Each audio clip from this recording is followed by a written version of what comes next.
So here is a picture of the kidney. So the cortex area of the kidney is this outside layer.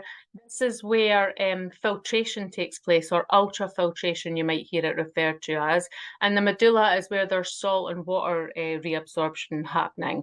So blood enters the kidney via the renal artery over here. And so because it's an artery, it's blood that's oxygenated and it's being received by the kidney under high pressure. So that actually helps. It helps with the filtration process, which I'll talk about further on. So blood enters the renal artery. It goes through a series of processes: filtration, reabsorption, and secretion, tubular secretion, and then blood will leave the kidney via the renal vein.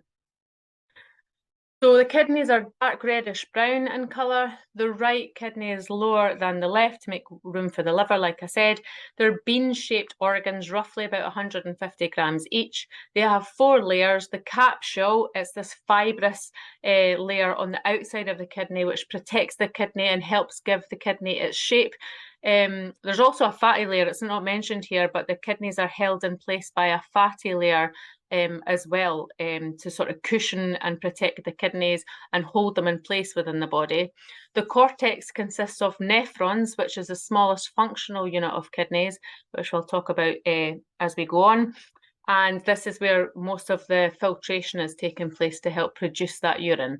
The medulla consists of collecting ducts, and that's where your salt and water reabsorption is happening.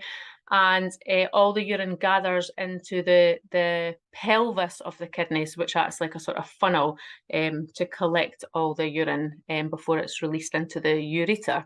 And then it will travel from the ureter towards the bladder.